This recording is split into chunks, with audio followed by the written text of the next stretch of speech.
Well, we all know Silicon Valley as the center of that show on HBO and as the place where we live. So, what's so special about it? It has one of the strangest and most aggressive work cultures in the country and in some arguments the world. And my argument is that that culture is pushing innovation into the ground, like literally killing it, literally eating itself alive. It's claiming its innovation is driving it forward, but instead we are killing the innovation of smaller companies.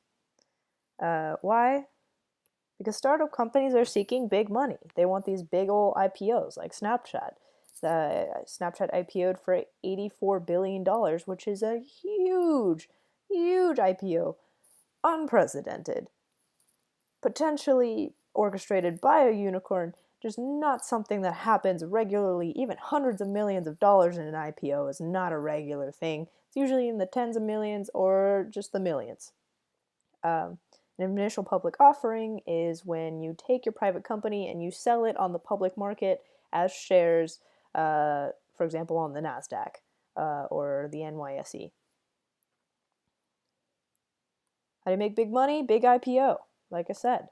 How do you get a big IPO? Well, conventionally, people think that you have to get really, really big investment and you have to grow really, really large in the span of like 5 years. This is not necessarily true. Big IPOs also can come from just being a stable, strong company which has operated for years and has cornered a market. Um, Beyond that, big IPOs aren't actually necessary for the success of a company. Um, in interviews I had with people, relatively small IPOs actually led to a more sustainable long-term company. Uh, so why do people seek big IPOs? Well, they're told that big IPOs are important. They're told that having money is important and that the value of your startup is in the value of your IPO, which is just not true. Um, because you can solve a valuable problem and still be useful. How do you get a big IPO? Big investment. Where do you get big investment? Venture capital. Or so you would think. Conventionally, people shoot to venture capital and desperately try and attract venture capital because they can get large sums of money in one go. And they can get financial advisors to sit on the boards of their companies and essentially run their business. However, this is not necessarily good or sustainable for the growth of the company because the venture capital advisors are looking to generate as much profit as they possibly can in the shortest amount of time. So they will make decisions which might not necessarily lead to the sustainability of your company or the value of your company. They may just acquire at the highest bidder when you could have grown further. Or if you have failed in some way, they'll withdraw their money if they think that you've somehow become an insecure investment, which this could be as small as another company entering your market, which they think has threatened you, or somebody gets sick in a company that my dad was a part of. The CEO got cancer, and before they could change hands, the investors pulled out, and it was a real struggle. But it has nothing to do with the value of the company or the value of the product. Sometimes it's just management, sometimes it's just an act of God. Um, is venture capital the only way? No. There are angel investment, there's bank loans, there's hedge funds, there's a whole list. I'm not even an expert. I have no idea. I am a layman. But off the top of my head, those are few different ways that you can generate funds without seeking venture capital. Um, and they're frankly much more sustainable because they're willing to give out money at a slower rate but for longer. And they're a lot less finicky than venture capitalists. And they also typically um, don't have control of your corporate board, so they don't run your company into the ground for you, which is actually a very common occurrence. One of my interviewees actually said that very often um, startups don't even meet their last payroll. They don't even pay their employees for the last thing because they just get shot into the dirt, rocketed straight into a hole. It's really, really quite incredible. It's not like any of us would know, particularly us millennials. We're sort of taught that startups are cool and they're a way to make a lot of money. And there's, nobody tells us that they're unstable. Nobody tells us that there are other ways of doing this, of other ways of growing fledgling companies into successful ventures. And that's a huge problem because what that does is it takes our creative solutions for problems like global warming, for problems like internet connectivity in across the world, and big data solutions. It takes all of our ideas and limits them because we don't know how to sustainably bring them into the world. Instead, we are taught that we should pass them on to investors and to people who are looking to maximize their profit margins when the company IPOs or is acquired or is eventually, falls apart and is parted out to other companies. And it just doesn't have to be that way. 90% of startups fail. It's just a thing. It's a thing that happens. Why does that happen? Well, some would say that startups are inherently volatile, uh, but it is my opinion that people are actually managing their startups towards venture capital funding, and venture capital funding uh, is meant for risky ventures, and it's meant for taking what's called an MVP or minimum viable product and throwing it on the market as soon as possible and generating as much money as there can possibly be. It's not about solving a problem and actually being able, having the solid infrastructure to completely solve the problem. It's about throwing a product out there and hoping some money sticks to it. And I think that that is the fundamental flaw of Silicon Valley culture.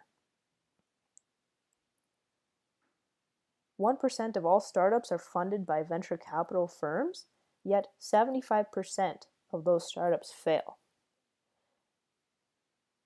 Robert Beskuachan once said that startup funding or venture capital funding is the holy grail of fundraising. It's so rare and wonderful, and your company's going to succeed if you get venture capital funding. Um, well, explain that 75%, Robert. It's just not true. And stories, uh, like my interviewee said, where companies are withdrawn from by venture capitalists and parted out, or well, that's the one actually. Uh, the investment is withdrawn due to some fluctuation in the market, something goes against plan, and um, that leads to failure most of the time because it's a gamble. Venture capitalists are not helping you with your success, they're gambling on your success for their own gain. That's just a thing. It's how they fit into the world, and it's not their fault. It's the fault of the culture which drives people to maximize their gain from that public offering or from that acquisition. It's the startup culture. It's just the way that the VCs fit in there. And yeah, it's probably your fault. Part of it is supporting major companies that were once startups and sort of idolizing them, like Amazon, Google, Facebook, uh, even Apple. In the 90s, these companies were tiny. They were startups. It's people who go in and they expect their startup to have $1 billion IPO or even $1 million IPO. It's people who are going in and they're trying to start these startups and they're managing to the desires of the venture capitalists rather than seeking alternative sources of funding, rather than accepting the fact that it's in their best interest to have steady growth rather than to scale at the speed of light and inevitably fall apart. And frankly, contributing to that culture is people who don't acknowledge the fact that most startups fail. It's people who don't talk about it. It's the people who think that the Silicon Valley is just cool. But it's not freaking cool. That's all I have to say. As I said, people tend to fit into cultural positions. Hence, VCs fit into this position of throttling resources and trying to soak as much money out of the startup as they can, just like people going into startups often trying to make as much money as they can as quickly as possible. That's just the way the Silicon Valley does it around here. And I didn't like that. So I wrote this article, and I wrote a few articles actually. My original op-eds were about Silicon Valley culture as a whole and how it's destructive to startup companies, even though it claims to support them. But that wasn't really, nobody published me. I think because it didn't actually relate to a relevant issue. But I wrote in response to a congressman's article about bringing coding jobs to middle America. And basically, I said, like, hey, we need to provide incubator programs for sustainable innovation and subsidies for implementing manufacturing of our hardware in these areas. And I sort of created a solution which mitigated a lot of the pressure to seek venture capital funding, but in regards to somebody else's idea, because that's how print works, basically. You have to sort of tack onto a discussion because uh, otherwise you're just one voice in a sea of thousands of voices. And I still was a one voice in a sea of thousand voices. I got virtually no response from my letter to the editor. In fact, I didn't even get an email from the Mercury News saying that they were going to publish my letter to the editor. That's how much it matters. But I did get a response from the congressman's office, and they said that they really liked my letter. So